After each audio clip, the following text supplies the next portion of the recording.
CM Punk. Whoa. No, Wilborn. Yeah, it actually happened this time. CM Punk is back. Back in WWE. I just watch it happen. Yeah, it was on that screen. And I still can't believe it. Well, I mean, I hate to say I told you so. No, CM Punk is back. Yeah. Ryback, as a result, is retired. But he's back in WWE in one of the most insane... I was just reading Sean Ross Sapp's tweet about this. Mm-hmm. Wrestling's best ever kept secret. It's got to be up there. One of the greats. WWE staff, reps and creative had no idea. Even many in production didn't know. And he just walked through the back towards the end and Triple H went, I'll take over from here, lads. Insane. Yeah, amazing. Insane. Incredible. The roof just came off the All-State. It was what the show went off the air with. We got the old Triple H NXT trick, the barcode. And we'll tell you, I suppose, what happened on the show itself before circling back around to Pepsi Phil in Chicago. Did other things happen on the show? I've already forgotten. There was a 2-hour, 45-minute premium live event before the return of the Punker to the Fed. Insane. The Punker comes home. We're trying really hard not to swear because we don't know what we'd do if that happens. Yeah. Yes, the show started off with the Women's War Games match, Damage Control versus Bianca Belair, Charlotte Flair, Shotzi, and Becky Lynch. And it was the babyfaces who got the victory, although the story was really Bayley taking a bullet for everyone in Damage Control. Yeah. And Io Sky jumping off with a bin on her head. Oh, the classic, the all-time spot. Io Sky bringing the bin back was great. They, what did Corey Graves call it? A dumb weight there. Yes. Because genius. On the kind of Dakota Kai running interference on the floor, fed the bin up via chain. She cleared the field. There was a little bit of tease tension between Charlotte Flair and Becky Lynch after the miscommunication on SmackDown, but they came together in a nice moment. They had a hug. Charlotte Flair did the moonsault off the cage, so you knew that Cody wasn't going to get hit. And yes, Bayley took bullets, broke up pinfalls, did everything she possibly could for Damage Control, but in the end, it wasn't enough, and she took all the finishes, including the Superman handle slam through the table. Mm-hmm. The babyfaces prevailed, and we can assume from here, things might go from bad to worse for Bayley in the group she formed. Yeah, that seems bad to be doing that, but Bayley's going to turn babyface. It's going to be awesome. Yeah. Then we got the Intercontinental Championship match, Gunther against The Miz. And they had arguably 2 times that they got me going that The Miz actually might win the title from Gunther. Yeah. One of them, you know, on Raw when he did the low blow followed by the skull-crushing finale, and I said, they're going to use that. They didn't. What they did was he didn't do a sneaky little low blow whilst the referee. He just turned around whilst the referee was busy with an exposed turnbuckle, hoid Gunther right in the cock, nice babyface move there, and hit the skull-crushing finale for a near fall. Gunther also got sent into the turnbuckle at one point, the exposed turnbuckle, for another great near fall. Yeah. And then Gunther decided, I'm going to take your head off with a massive clothesline, and won by submission. He did, yeah. It was the sort of the knee in the back walls of Jericho that Jericho would use on the jobbers, wasn't it? Gunther just wrenched it in. Yeah. This was like, no, that's enough. Aye, it was, there were chops, there were kicks, it was... Still looked like Miz went for the figure 4 around the post at one point. He constantly targeted the leg, didn't he? Yes. So if I can bring Gunther to at least a knee, I've got a chance. Threw some Xylee-esque kicks to try and knock him down and knock him out. It was more even, perhaps, than I think it probably should have been. In truth, that was one of the matches I was most hyped for, and they kind of... Gunther gave Miz quite a lot in terms of showing him respect, and more than he did on Monday. Got the win in the end. The tap out was particularly cruel. That played to the story had been told. But Miz left with his nipples intact, and I didn't expect that. We'll possibly go into this, and indeed, obviously, the whole show on the full Survivor Series review podcast that will be coming to your What Culture Wrestling podcast YouTube channel on Monday live, so you can get involved with us, get involved in the chat.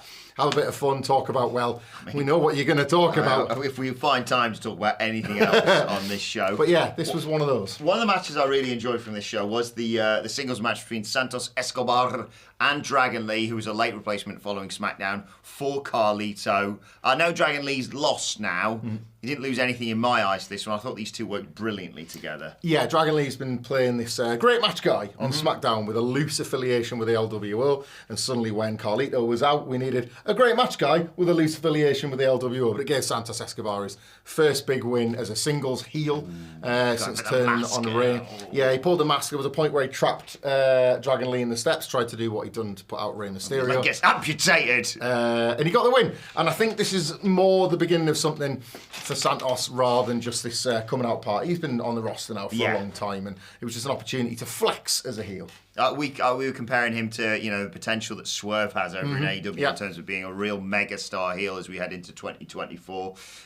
We also got the what's it called on the Raw side? I never remember. The Women's World Championship match between Rhea Ripley and Zoe Stark, and they did here what they probably should have done more in the build. Did a lot of talking in the build. This time they just kicked each other's ass, and I loved it. A little less conversation, a little more action, please. Yes. And they took away your boutique. This took a little while to get going, and I think there was an issue initially. From what we could tell, obviously we watched without the sound, watching live. You can watch that back on YouTube as well.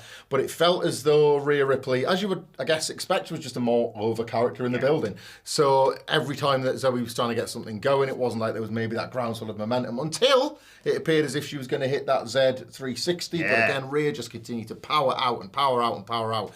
They went in stiff on some of these moves here. Like there was a couple of high angle neck drops and a couple of times where they both looked like they were willing to put the body on the line to make this work. Rhea got the win with the Riptide. The title is retained. All looks well in the Judgment Day.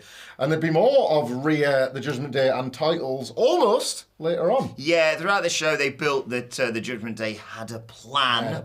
And also that Randy Orton wasn't going to show up, basically. Yeah. And I thought, well, maybe Punk's gonna, and then he did show up in the end. But arguably in both ways. But yeah, it was Judgment Day who had the advantage. The babyfaces had the advantage in the women's match. Thanks, Crisps. But yeah, Judgment Day, Damian Priest, Finn Balor, Dirty Dom, JD McDonough, and Drew McIntyre, honorary member for the evening. Versus Cody Rhodes, Seth freaking Rollins, Jey Uso, Sami Zayn, and about bloody time, Randy Orton and his massive arms. Oh my God, yeah. I thought we were getting a member of Evolution returning. I just didn't realise it was Dave Bautista because the animal himself, Randy Orton, flexed his way back into action. We should point out, so Randy Orton was the last man, but he didn't, as you pointed out, he wasn't stood in the cage with the other baby faces. So the heels have destroyed all the baby faces. The two big stars from the teams came in at the end, Dirty Dom and Randy Orton. They're looking down the aisle, ready for Orton to enter. Randy's not here, but who is? Rhea Ripley with the briefcase and a referee. The two run down to the ring. They were attempting to do a cash-in. Yeah, they'd done like a triple choke slam and then taken out all the members of the team, Jay and... Seth went through a table, didn't he? Yeah. So he was done for. But before they could cash in, and they made this very clear that this wasn't a cash in, it was merely a cash in attempt. Randy Orton made his return. It was pretty much plain sailing from the babyface from there. He was super double treble jack. They all did the draping DDT that he likes. They hit their finishes. This is one of very WWE War Games tropey thing where you get a bunch of finishes all hit at the same time and the heels look dead. And then there's always that one last big spot. This year it fell to JD McDonough to stand on the cage with Seth Rollins and Sami Zayn, who threw him off the cage into an RKO from Randy Orton. Huge PA. Awesome spot. But then Orton, in kind of a bit of a passing the torch legacy moment, said, "No, Cody, you do it," and fed him Damian Priest to hit the... I was going to call it the roller coaster there. Crossroads. The crossroads for the 1, the 2, the 3.